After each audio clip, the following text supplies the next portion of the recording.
네, 이번 시간에 여러분 403페이지죠.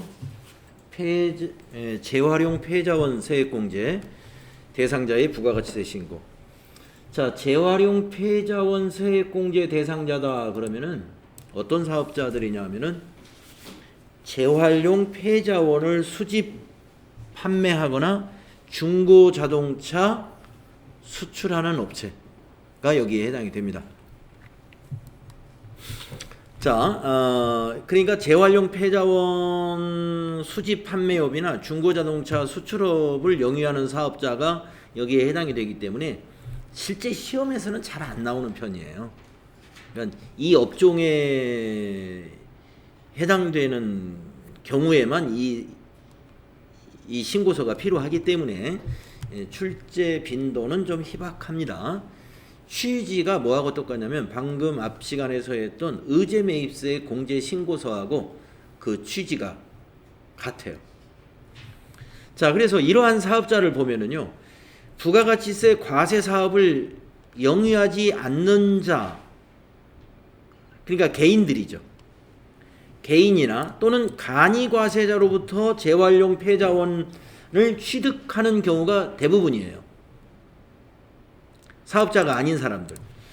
그러니까 우리가 마을 같은 데서 보면은 폐자원 해서 이제 그 박스라든가 뭐 철제 뭐 이런 거 이렇게 그 분리수거하면 이렇게 가져가는 사람들이 있잖아요.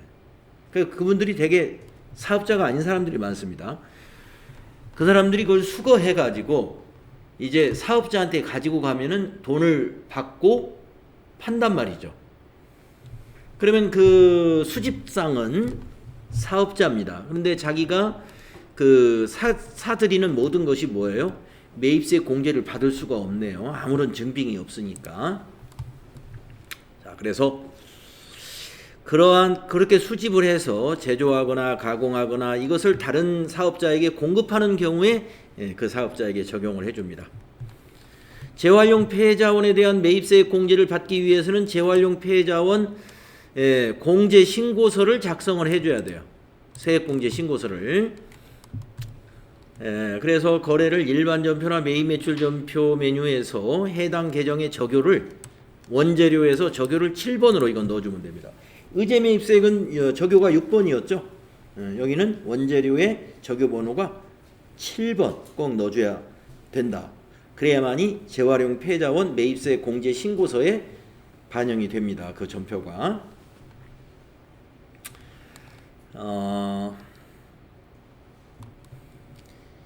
그 매입세 공제는 재활용 폐자원의 취득가액의 103분의 3 적용해 주고 중고자동차의 경우는 110분의 10을 적용해 줍니다. 그리고 이것도 물론 한도가 있는데 중고자동차의 경우는 한도를 적용하지 않습니다. 그래서 한번 수행 내용을 한번 해보도록 하겠습니다. 다음 자료를 참고하여 거래 자료를 일반 전표 입력 메뉴에 입력하고 재활용 폐자원 세액공제 신고서 작성 관련 회계 처리를 하고 부가가치세 신고서 작성을 수행하시오. 본 문제 하나요. 폐자원을 수집하여 판매하는 사업자로 가정을 하겠습니다. 폐자원을 수집해서 판매하는 사업자, 우리가 그런 사업자라고 보고 개인 김남현으로부터 폐지를 현금으로 48만 원을 주고 매입을 했습니다. 그리고 그 김남현이 개인이다 보니까 그냥 이렇게 문방구에서 파는 영수증을 그 사람한테 받았어요. 김남현이라는 개인이 우리 회사로부터 48만 원을 폐지값으로 받았다 하는 영수증. 자, 일반 전표에 입력을 하라고 그랬죠. 일반 전표에 입력을 하면서 원재료의 적요를 8번 적요를 이거 8번이 아니라 7번 적요를 반영하게 되면은 이 재활용 폐자원 공제 신고서로 넘어갑니다. 한번 작성을 해볼까요? 자, 영수증 날짜가 9월 16일입니다. 자, 일반 전표 가셔가지고 9월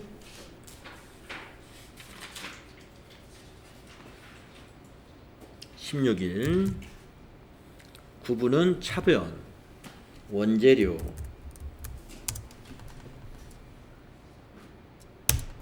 원재료를 매입했죠. 적요에다가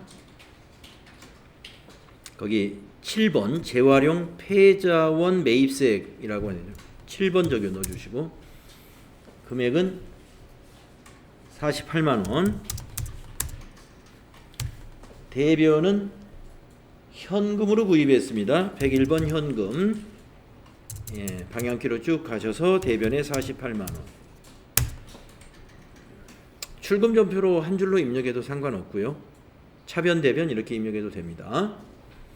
중요한 것은 원재료의 적요를 7번으로 입력했다는 거. 자, 그러면 그 재활용 폐자원 세액공제 신고서가 작성됐는지 한번 가서 확인해 보겠습니다. 재활용 폐자원 세액공제 신고서 들어가 보세요. 7월부터 9월로 조회해 보겠습니다. 불러오기를 한번 위에서 눌러볼까요?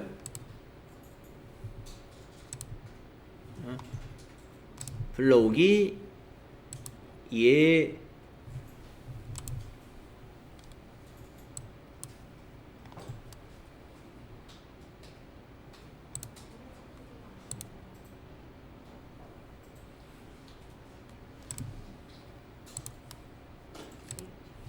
자, 일반 전표에 가서요. 9월 16일에 이 원재료의 거래처를 넣어야 됩니다.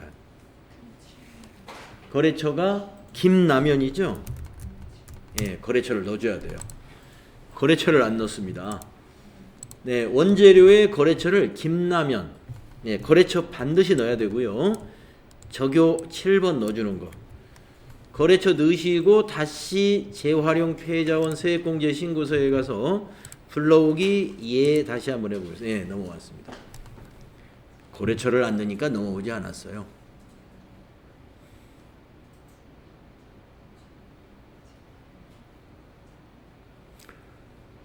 네, 그래서 취득일자 9월 16일 3100번 김라면 거래처 주민번호 나오고 예, 구분은 영수증이고 취득금액 공제율 103분의 3 적용해서 매입세액 13,980원을 공제받아야 되잖아요. 13,980원. 이것이 어디에 반영이 됐을까요? 부가세 신고서에 7월부터 9월로 다시 가보시면은 의제매입세 공제 신고서하고 같은 곳 그 밖에 공제 매입세액에 탭키를 눌러서 확인해 보시면 여기 44번 재활용 폐자원 매입세액에 13,980원 세액이 반영되어 있죠.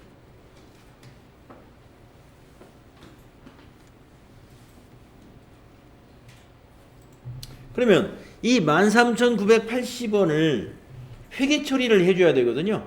과세기간 종료일로. 방법은 의제매입세 공제신고서하고 똑같이 원재료에서 빼주고 13,980원을 부가세 대급금으로 회계 처리를 해줘야 됩니다. 그래서 13,980원 메모를 해 두셨다가 일반 전표에 가가지고 9월 30일 차변의 부가세 대급금 135번 아까 메모해 놓은 숫자 13,980원 대변의 원재료 13,980원 이렇게 입력해 주시면 돼요.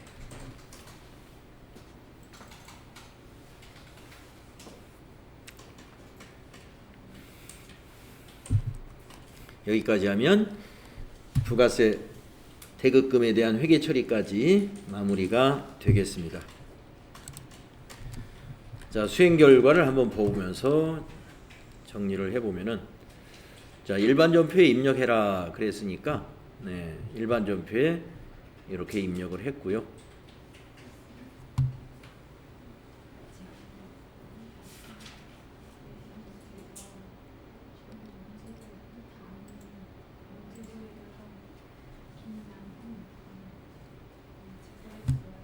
네, 거래처 넣으라고. 여기 거래처 코드가 입력되지 않으면 재활용 폐자원 공제 신고서에 반영되지 않는다. 처음에 거래처를 안 넣었다가 그것을 알게 됐죠.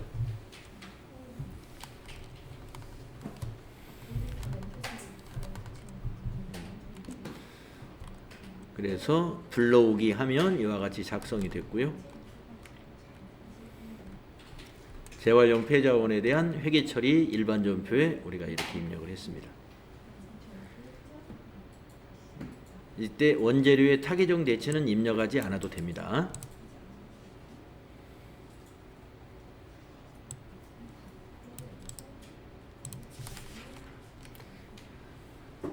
부가가치세 신고서에는 14번에 이렇게 반영되는 걸 확인할 수 있었죠.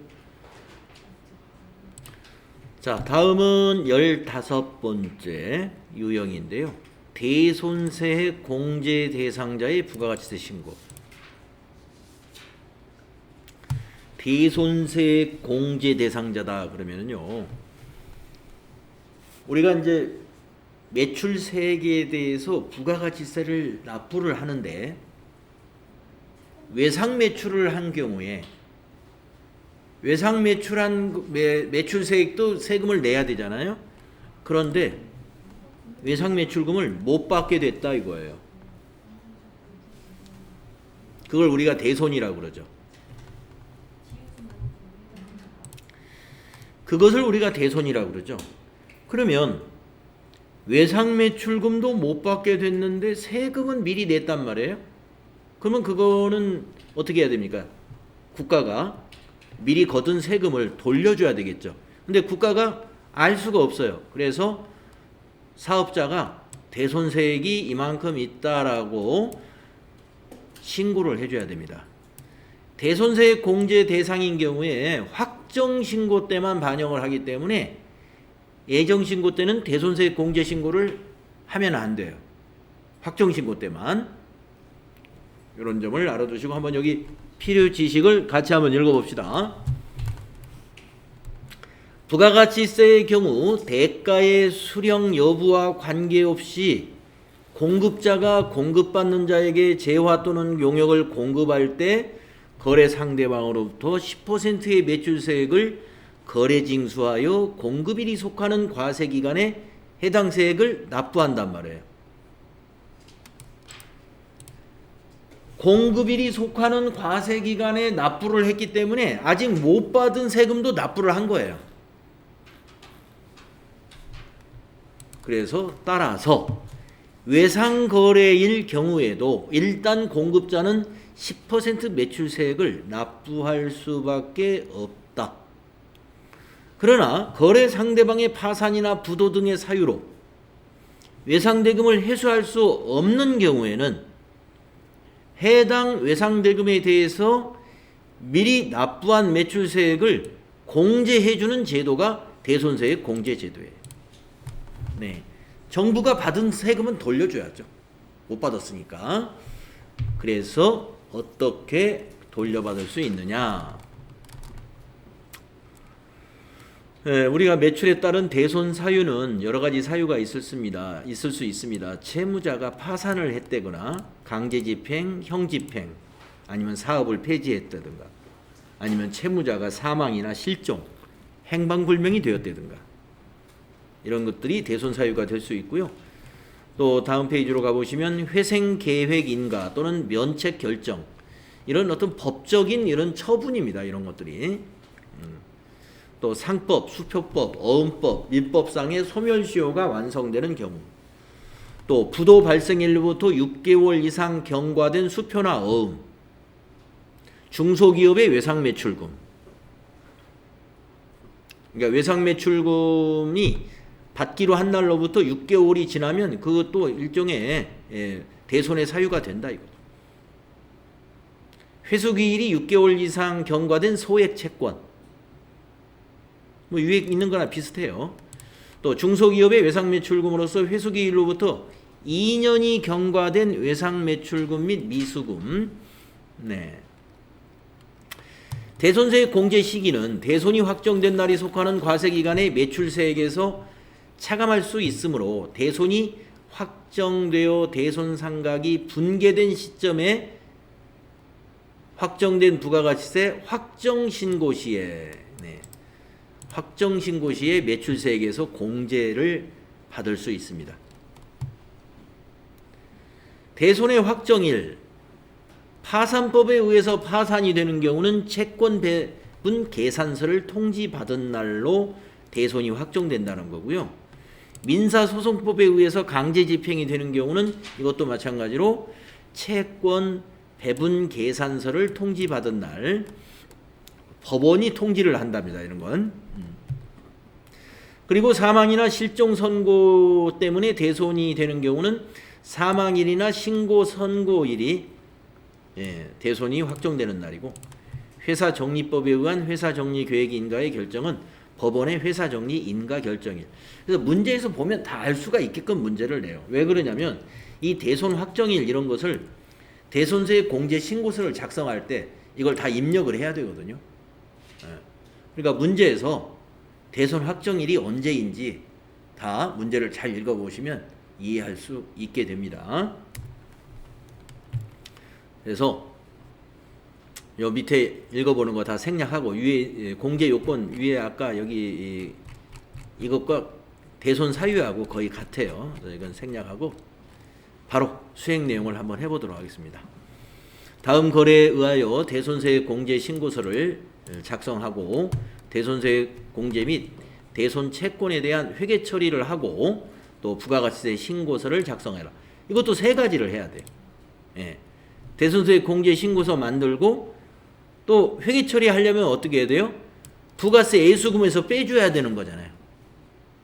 매출세액에서 차감시키는 방식이니까 그 회계 처리하고 또 신고서에 반영됐는가 작성을 해봐야 되겠습니다.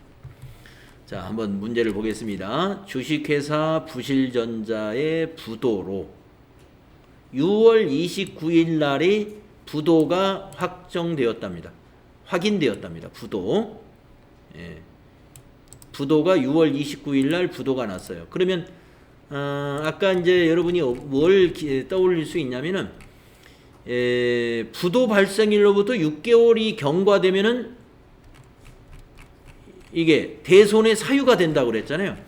그러니까 대손 확정일이 그렇게 되는 겁니다. 이게 수표 및 부도의 경우는 부도 발생일로부터 6개월이 경과되는 날 부도가 아니죠. 대손이 확정된 거예요.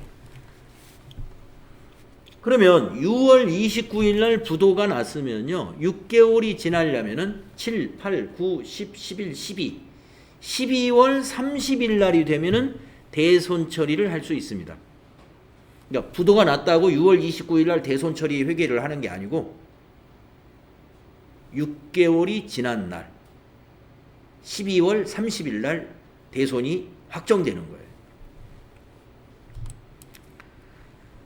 거예요. 그래서 이 부도 어음에 대해서 문제가 잘 나오니까 6개월이 지난 날 대손이 확정된다는 거 그것도 좀 잘 기억해 주십시오.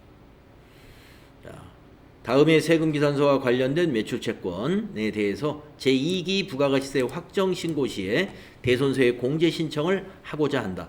대손세액 공제 및 대손채권에 대한 회계 처리를 12월 30일자로 수행을 하시오. 그러니까 12월 30일자에 뭐를 해야 될까요? 대손처리 회계 처리를 해야죠. 대손처리. 대손처리 회계 처리할 때 부가세 애수금에서 마이너스 시키는 회계 처리를 이때 같이 해요. 그게 이게 그 부분이 가장 여기서는 핵심입니다.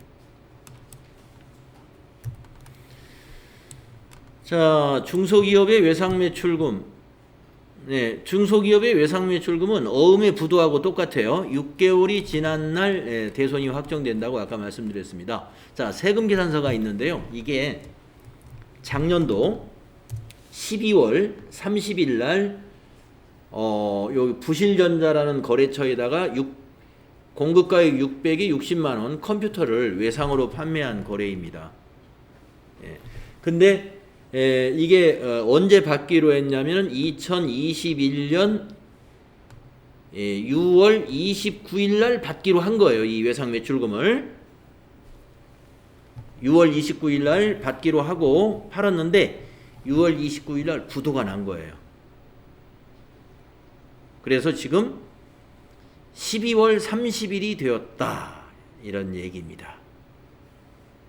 12월 30일이 되었어요.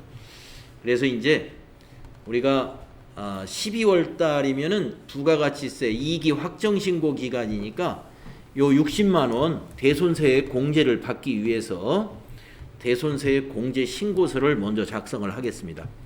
아까 문제에서 뭐라고 그랬어요? 1. 이게 1번 문제예요. 대손세액 공제 신고서 작성하라. 그 다음에 2. 회계 처리하라. 3. 부가가치세 신고서 작성해라. 이렇게 순서대로 지시를 한 겁니다.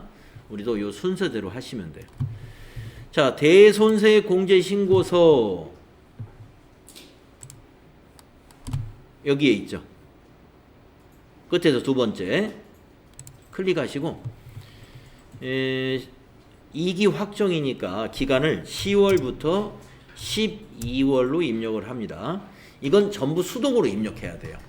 왜냐하면 전표에서 넘어오는 게 아니야. 이건 거래가 아니기 때문에 거래는 벌써 작년에 부가가치세 작년도 2020년 12월 달에 부가가치세 확정신고 때 반영을 했던 거예요. 그러니까 전표를 또 입력하는 것이 아니라 대손처리 전표는 일반 전표에 입력하는 거거든요. 그러니까 이거는 수기로 작성을 합니다. 대손세액 공제 신고서. 자, 부도로부터 6개월 되는 날 사유는 5번을 선택해야 돼요. 부도 6개월 되는 날. 부도 6개월 되는 날 선택하시면 되고요. 그러니까 사유부터 여기서부터 틀리면 안 돼요. 그러니까 시험 문제에서는 내면은 반드시 사유를 알려줘요. 예. 부도 날짜가 있다. 그러면 부도 6개월 되는 날 해야 되고, 뭐 소멸시효가 완결되었다. 그러면 채권 시효 소멸 6번 선택하시고 이렇게 잘 선택하시고, 자, 그러면 이제 대손 기준일과 대손 확정일이 있는데 대손 기준일이다 그러면은 부도가 난 경우는 부도가 난 날이 대손 기준일이에요. 네. 부도가 난 날. 그래서 이 문제에서 보면은 아까 부도가 6월 29일 날 금융기관으로부터 부도 확인이 되었다고 그랬어요. 그러면 여기 대손 기준일이 2021년 06월 29일이죠. 거래는 2020년 12월에 있었던 거래고 부도가 21년 6월 29일 날 났습니다. 그러면 여기서 우리가 대손 사유를 이걸로 선택했기 때문에 대손 기준일을 입력하면 대손 확정일이 자동으로 딱 떠요. 2021년 12월 30일 자동으로 딱 뜹니다. 그러면 대손 확정일 여기다 쓰시면 돼요. 예. 나중에 이제 이 NCS 평가 때는 여러분이 손으로 이걸 써야 돼요. 그럴 때는 여기다 한번 입력해보고 대손 사유 입력해보고 써도 괜찮아요. 아니면 여러분이 계산하셔도 돼. 6개월 지나는 날. 자, 시험 볼 때든 뭐 이걸 많이 실수를 해요. 대손금. 대손 금액이 얼마냐? 얼마일까요? 여러분 그 세금 계산서를 한번 보세요. 이 거래가 공급가액 600만 원에 세액이 60만 원짜리 거래거든요. 그러면 여러분 대손금이 600만 원일까요? 660만 원일까요? 660만 원이 대손금입니다. 예, 대손금액이라는 것은 우리가 받아야 될 돈이거든요. 받아야 될 돈은 공급가액 플러스 세액을 받아야 돼요. 그래서 대손금액에다가 여기다 만약에 여러분이 600만 원을 입력해 보세요. 그러면 대손 세액이 54만 5,454원이 돼요. 안 맞게 돼 있어요. 그러니까 대손금을 660만 원 부가세 포함한 돈으로 대손금액을 입력해야 됩니다. 이거 실수하는 사람들이 가끔 있어요. 근데 이제 전산에 입력할 때는 되게 실수를 안 하는데 입력해 보니까 틀리니까 이걸 다시 고치게 되는데, 이게 그 종이에 쓰는 문제를 내게 되면 이걸 많이 틀리더라고요. 대손 금액에다가 공급가액을 쓰는 경우가 있어요. 공급가액 쓰면 안 됩니다. 합계 쓰세요. 그리고 대손세액은 세금입니다. 자, 코드는 거래처입니다. 자, 더블 클릭을 해서 거래처가 어디냐? 부실전자. 이렇게 입력하시고 부실전자 선택하면 끝나요. 끝납니다. 자, 여러분들 나중에 이제 그 부가가치세 NCS 평가 시험 제가 내는데요. 저는 3개를 낼 거예요. 여기서 3가지. 3가지를 내는데 3가지 중에서 하나는 저기를 기록을 안 하면 맞아요. 그거는. 하나는 왜 기록을 안 해야 맞느냐? 하나가 사유를 제가 뭐로 낼 거냐면 외상 매출금이 부도가 났는데 담보를 설정했어요. 담보물이 있어. 담보물. 그러면 담보가 설정되어 있는 건 그 담보를 어떻게 해요? 만약에 그 회사에 어떤 상품을 담보로 가지고 있다. 그러면 그 담보물 처분해 가지고 외상 매출금을 회수하면 되잖아요. 그런 경우는 대손세액 공제를 부도가 나서 6개월 지났다 하더라도 공제 신청을 안 합니다. 담보를 확보하고 있을 경우에. 그래서 대손 사유가 뭐가 있는데 거기다가 이 거래에 대해서 담보를 제공받았다. 아니면 뭐 어떤 토지를 담보로 가지고 있다든가 어떤 다른 건물을 담보로 가지고 있다든가 이런 얘기입니다. 그래서 담보를 확보했다면은 대손세 공제 대상이 되지 않습니다. 그런 건은. 그거는 입력을 안 하면 돼요. 2가지는 대손 사유에 해당이 됩니다. 그래서 2가지는 입력을 하시고 담보 그 힌트에 이 건은 담보가 확보되어 있다라고 힌트를 준 것은 쓰지 않으셔야 된다. 이렇게 이게 3건인데 2개만 잘 작성하시면 그 문제를 다 맞아요. 요거 작성하는 거 제가 문제 낸 게 기억이 나서 말씀드리겠습니다. 자, 요거는 전표 입력에서 자동으로 넘어오는 부속 서류가 아니라 대손세액 공제 신고서는 이와 같이 과세 기간을 입력하고 난 다음에 대손 사유부터 대손 기준일, 대손 확정일, 대손 금액, 대손세액, 거래처 다 입력을 해야 된다는 것입니다. 자, 그러면 이제 요 60만 원이 어디로 갔을까요? 부가세 신고서에 반영이 되어 있습니다. 이 60만 원이 부가세 신고서에 마이너스 60만 원, 매출 세액에서 마이너스 60만 원으로 들어가 있습니다. 한번 가볼까요? 대손세액 공제 신고서에 있는 대손세액은 어디로 간다?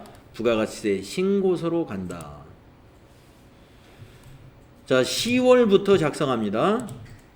10월부터 12월 거죠? 10월부터 12월 거. 우리가 지금 아까 10월부터 12월로 작성했어요. 대손세액 공제 신고서를. 그러니까 부가가치세 신고서에 10월부터 12월로 기간을 입력해서 조회해보면 여기에 들어가 있습니다. 과세 표준 및 매출 세액란의 8번. 대손세액 가감이라고 하는 8번에 세액란에 마이너스 60만 원. 매출세액에서 빼주는 거예요. 그러면 이렇게 되면 부가가치세 신고 서류는 다 갖췄어요. 근데 우리는 부가가치세 신고만 하는 게 아니잖아요. 회계 장부도 맞아야죠. 지금 우리가 분계가 하나도 없었잖아요. 그래서 요 60만 원 분계를 회계 그 대손 처리할 때 반영해 줘야 돼요. 이 60만 원을 이제 대손 처리해야 될 거 아닙니까? 660만 원. 그러면 여러분 660만 원을 대손 처리하려면은 대손 처리가 12월 30일 날 대손이 확정됐으니까 이날 해야 돼요. 그러면 12월 30일 현재 외상 매출금에 대한 뭐를 확인해야 될까요? 외상 매출금에 대한 대손 충당금 잔액이 얼마 있는가 이걸 봐야 됩니다.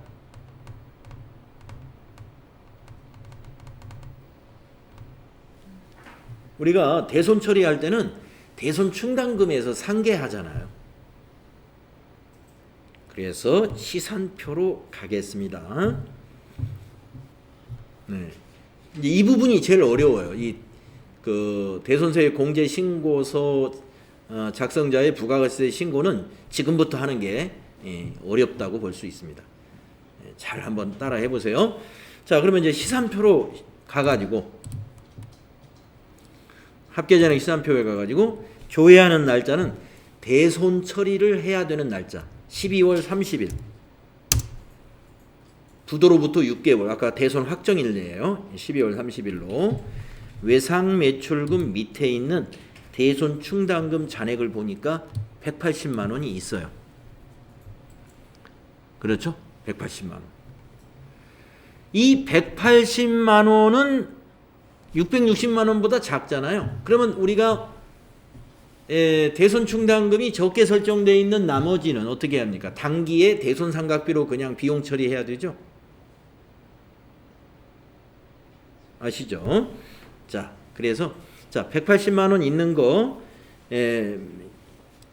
메모를 해 놓으시고 일반 전표에 가가지고 12월 30일 날짜 입력하시고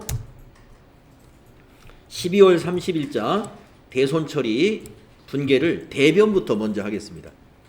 자, 대변에 외상 매출금 108번, 거래처는 부실 전자 1006번이네요. 금액은 660만 원.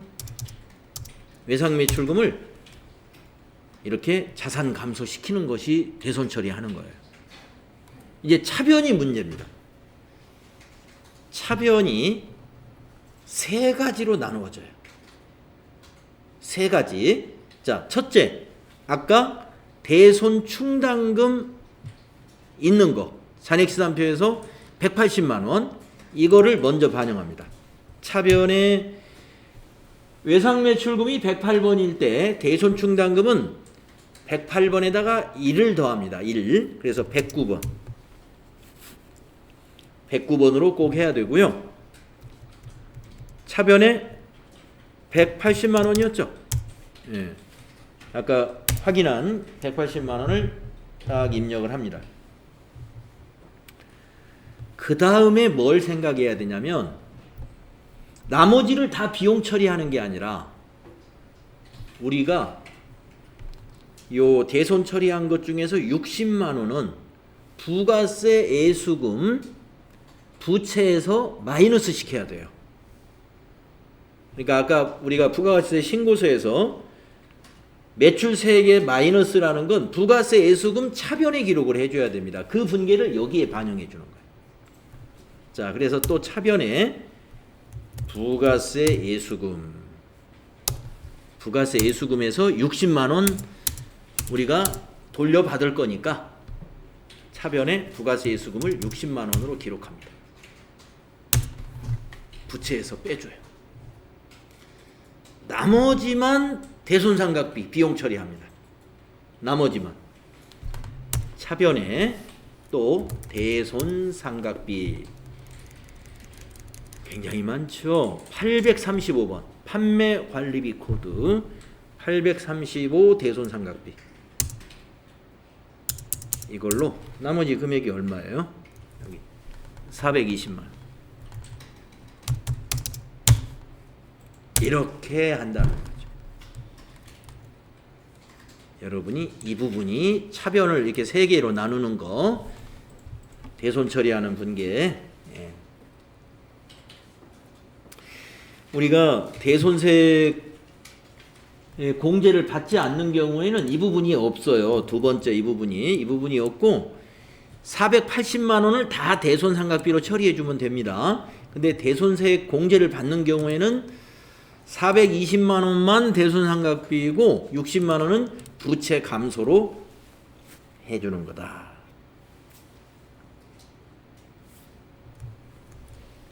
여러분 시험 볼 때까지만 이거 잘 기억하시면 돼.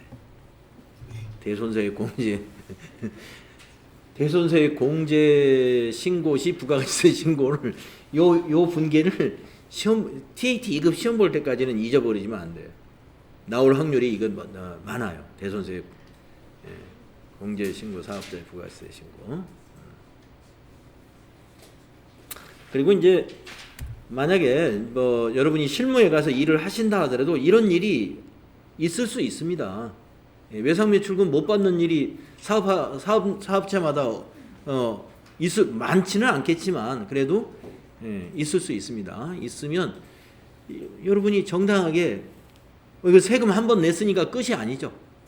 이거 대손 처리하고 부가세 신고할 때 이거 공제 받아야지. 챙겨서 받아야 되고요. 요령을 몰라서 공제 안 받는 사업자도 아마 있을 거예요. 받아야 됩니다. 그리고 회계 처리 이렇게 해주면 된다. 자, 그러면 한번 수행 결과를 보면서 다시 한번 복습을 한번 해보도록 하겠습니다. 자, 대손세액 공제 신고서를 작성을 했죠.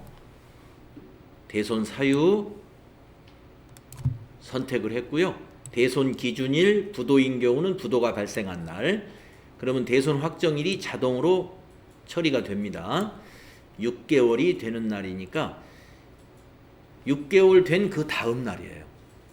그래서 12월 30일이 되는 거고요. 6개월 경과된 그 다음 날. 그리고 대손 금액에는 세금을 포함한 것이 대손 금액이에요. 그러니까 외상매출금 그게 전체가 다 대손 금액이 되는 거예요. 그러면 대손세액 자동으로 세금이 여기 나타납니다. 거래처 조회해 주면 돼요. 그러면 대손세액 공제 신고서 작성이 된 거고요. 요건 이제 저장 단추가 없기 때문에 대손세액 공제 신고서는 그냥 닫으면 자동 저장이 됩니다.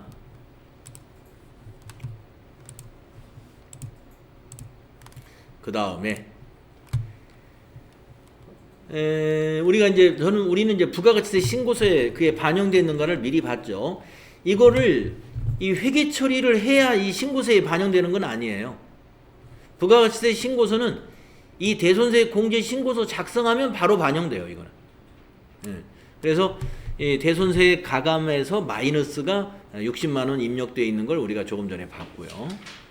그리고 나서 이제 회계 처리를 하는데 회계 처리는 일반 전표에 하면 돼요. 일반 전표에. 며칠 날짜로 하느냐? 이건 과세기간 종료일이 아니고 대손 확정된 날. 12월 30일자로 하는 겁니다. 여기서는. 그래서 대손 확정 분계는 대변의 외상매출금 감소시켜야죠.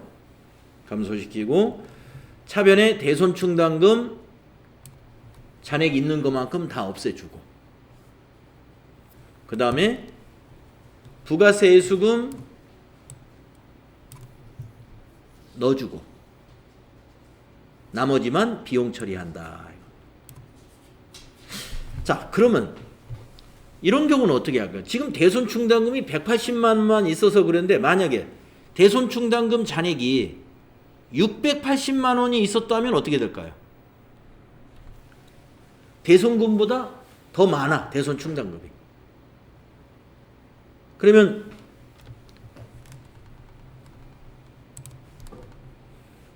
자, 분계를 두 가지로 생각할 수가 있어요. 첫 번째,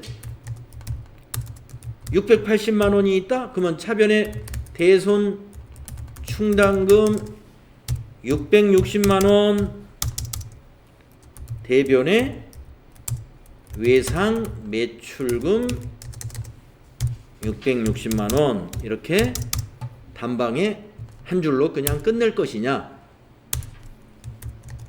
아니다. 차변에 대손 충당금 600만 원,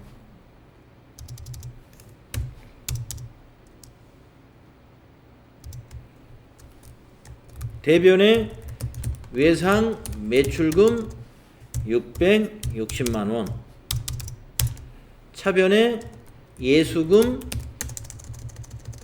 60만 원. 어떻게 해야 돼요? 예. 요렇게 해야 됩니다. 대손 충당금이 대손금보다 더 이상, 그 이상 있을 때는 대손금만큼, 이 대손금만큼 전부 다 대손 충당금으로 기록하지 말고 아까 그 예수금 뺀 나머지만 대손 충당금에서 차감시키는 거예요. 우리가 지금 이렇게 한 이유는 대손 충당금이 대손금보다 작습니다. 작으니까 일단 대손 충당금 전부 상계시킵니다. 작을 때는. 그리고 예수금 먼저 처리하고 나머지를 비용으로, 대손상각비로 순서적으로 이렇게 되는 거예요. 이게 먼저, 그 다음에 예수금 먼저, 그리고 세 번째 대손상각비. 이렇게 하셔라 이거예요. 만약에 대손 충당금이 대손금보다 더 많이 있을 때는 예수금을 먼저, 예, 나머지만 대손 충당금에서 차감. 이렇게 하셔야 된다. 네, 그래서 이거 좀 알아두시고요.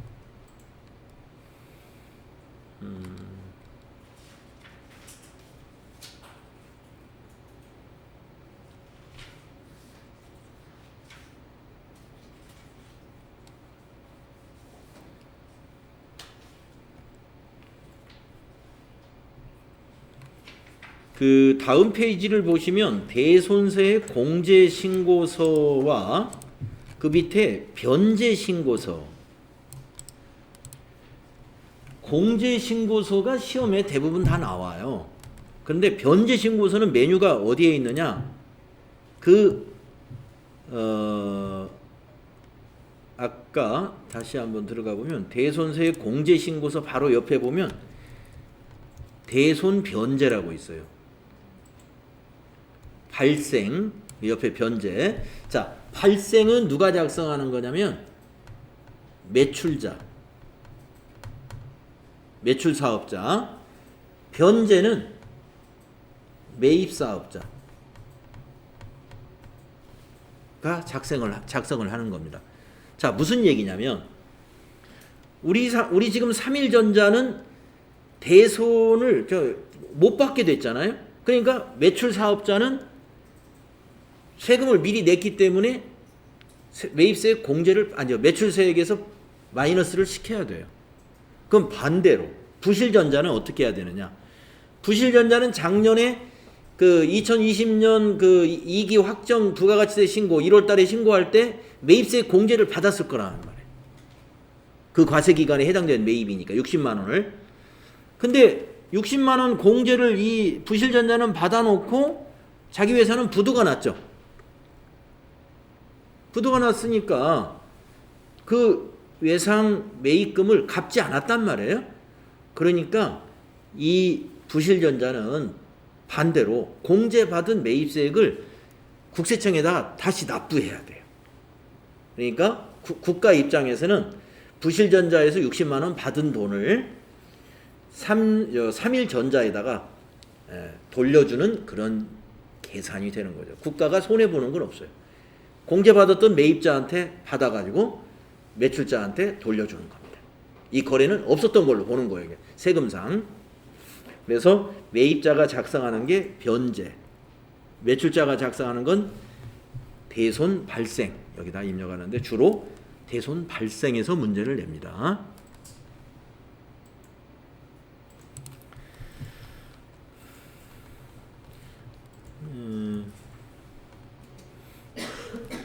그리고 이 대손세 공제 신고서에서 이 경우도 있다는 걸 알아두셔야 돼요. 대손금을 회수하는 날이 또 있을 수가 있어요. 우리 매출채권 공부할 때 그거 대손 처리했는데, 작년에 대손 처리했는데 이 부실전자가 다시 살아났어요. 그래가지고 우리 회사 660만 원 갚았네.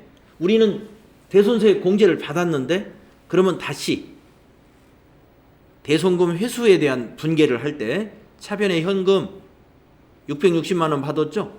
대변에 부가세 예수금 60만 원. 이게 납부세액에 들어가야 돼요. 그리고 나머지 600만 원은 대손 충당금으로 설정하면 됩니다. 그래서 이러한 대손금을 회수했을 때는 또 이러한 회계 처리까지 있다는 거, 이 표를 참고하시면 되겠습니다. 자, 오늘 408페이지까지 마무리하겠습니다.